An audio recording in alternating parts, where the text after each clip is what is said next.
Okay. I'm going to call this meeting of the East Gloucester, the East Veterans Elementary School Building Committee Subcommittee for Invoices to order. This meeting is recorded by video and audio in accordance with the state open meeting law, consistent with the governor's orders suspending certain provisions of the open meeting law. This meeting will be conducted by remote participation. The public may not physically attend this meeting, but every effort will be made to allow the public to view and listen to the meeting in real time and participate when necessary. That being said, could we have a roll call vote for attendance? Sure thing. Jonathan Pope. Here. Ben Loomis. Absent. Kathleen Clancy. Here. Grant Harris. Here. And John Dunn. Absent. Right. Very well. We have a quorum and we'll proceed. I don't, on the agenda it says to vote the meeting minutes, but I don't think that was part of our Right. There's no meeting. So we'll just table that until the full committee meeting. And that being said, we'll move on to invoices, and I'll hand it over to Brian. Thanks, Jonathan. So, yeah, thanks to everyone just showing up today, and it's good to keep these invoices being paid so we can keep everyone happy. So let me share my screen.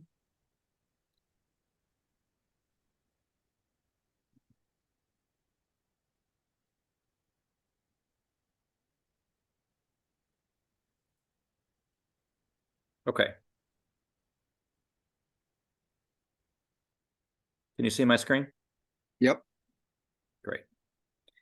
So I'll just run through we had quite a few invoices this month. You know, the numbers are going down, but we're still getting a high number of invoices because we have so many equipment and furnishings items. And, you know, those are not just one invoice, but we have many invoices broken up based on the orders. So I'll walk you through these. The first invoice we have is from Dorn Whittier, invoice number 53 in the amount of $20,044.95. So that's for the work in September. That's their closeout work, and it also included some of the radon design work that was done. They had to evaluate that after we got the test results back. So they got the bills from the invoices, and that's included there. The second invoice is from W.T. Rich, their requisition number 26 for $387,200. That includes their work from the past month, September. Primarily a lot of closeout work. They are doing training for various staff members on many of the systems within the building, putting together the closeout documents, manuals, and so forth, and as well as handling a lot of the punch work. And then there was also some billing for the site work that was done the end of August, where they got their invoices in.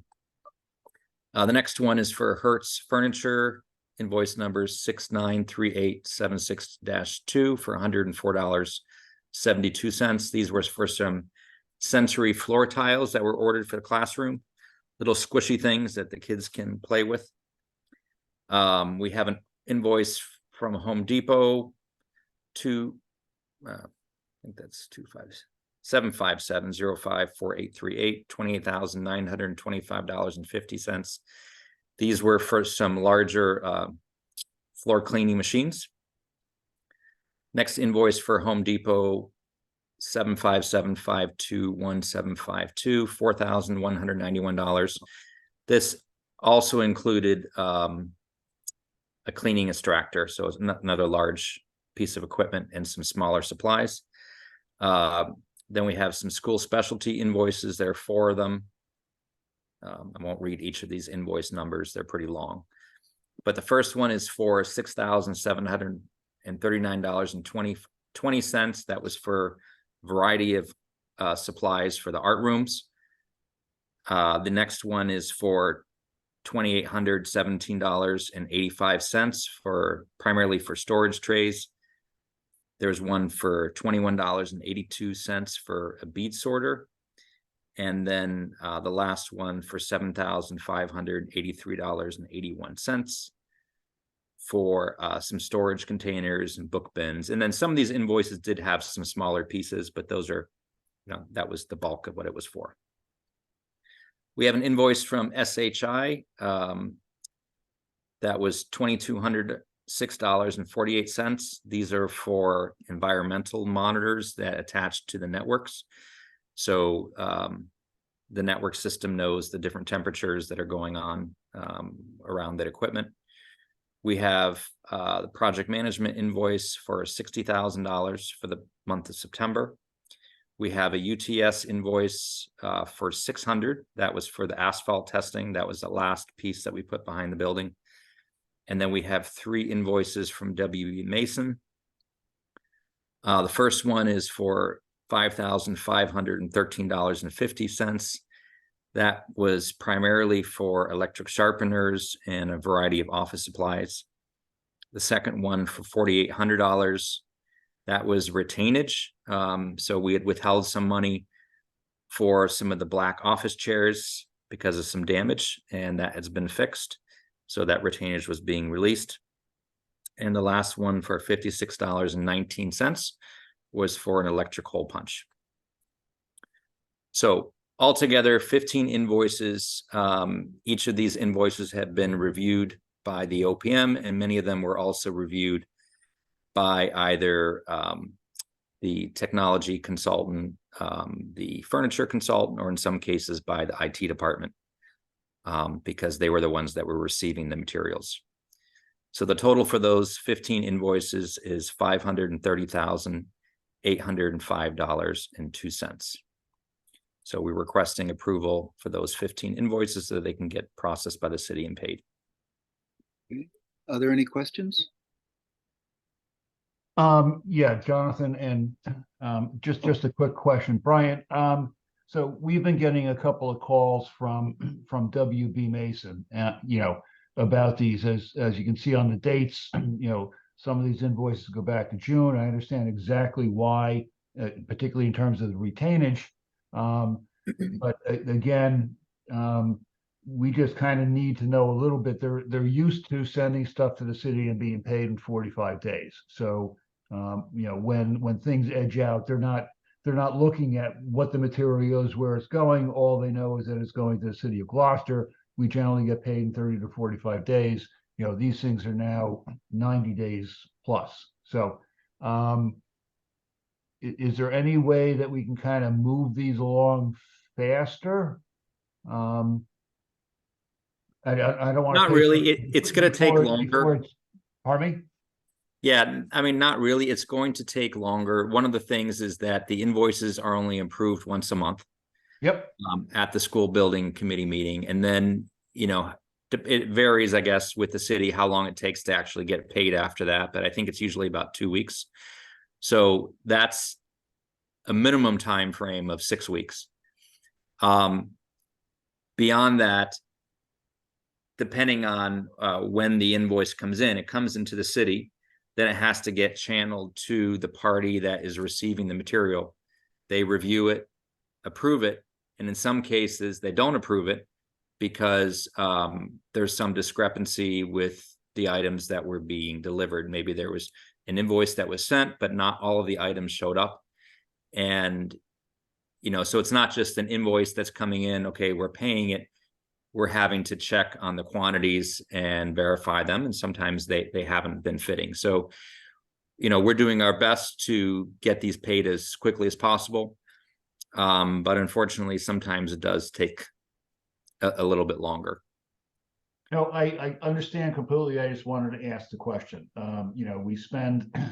City spends enough money with WB Mason that, if I have to tell them, look, you get most of your money with the city when it's due. If a couple of invoices travel out a bit, then just get used to it. Yeah. And I can see, there's some invoice dates that, I guess it's for WB Mason. They have the longest ones. One of them is for August, but there are 2 that were in June. So those June invoices, they were likely received by the city sometime late June, early July, and this one here is there. Then it went to the consultant for review. So I would guess with those 2, Well, the one clearly, it says on here that was retainage. So even though the invoice was released in June, the material was not satisfactory, so it wasn't paid. I don't know about this one. This is definitely by far the oldest one on there. That one was approved by Doran Whittier, by Josh, who handles the furnishings and equipment selection. And I have been in regular communication about these things. So I know he has withheld some payments for the items that I mentioned, but yeah. So, Again, we, the city pays its bills pretty timely in general. And, sometimes what happens when something is unpaid, you've got somebody, for example, from WB Mason calling, and they may call, 15 different departments, not knowing where, from their point of view, they don't know who necessarily has responsibility for the bill. So not for anybody to worry about it, not for, particularly in terms of like the retainage, not for anybody to move faster because they need to respond to our concerns, but just thought I'd mention it.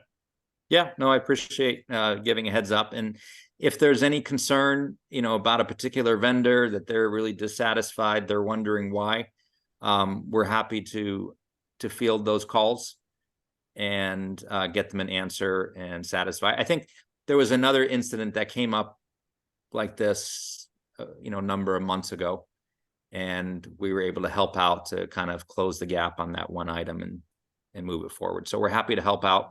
Feel free to, have someone from the auditor's office, give us a call if they need to get additional clarification on a particular invoice. Yeah, well, thank you for that. Yep. Any other questions? Seeing none, I'll make a motion that we approve the 15 invoices for a total amount of $530,805.02, and I so move. Second. Is there any discussion? Seeing none, can we have a roll call vote?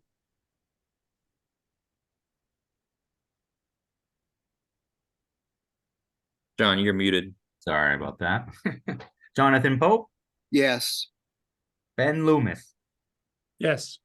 Kathleen Clancy, Yes. Grant Harris, Yes. John Dunn. Yes. Thank you. It's unanimous. Thank you very much.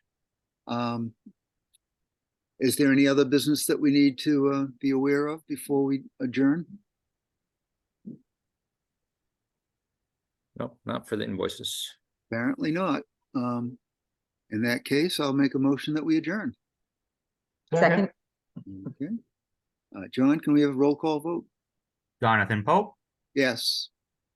Ben Loomis, Yes. Kathleen Clancy, Yes. Grant Harris, Yes. John Dunn. Yes. Thank you. Thank you very much. This meeting is adjourned, and Right.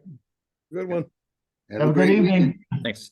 Thanks. Kathy, Yes. I think you had sent me an email. I don't know if you want to hang on. I was just going to respond to it, but can we still have this No, meeting? I have to end this for everyone. It's a Okay, public yeah, meeting. no problem. I can give You you a want to call. just call me? Want Yep. to call me? Yeah, I'll give you a call. All right. Bye-bye. All right, take care, everyone.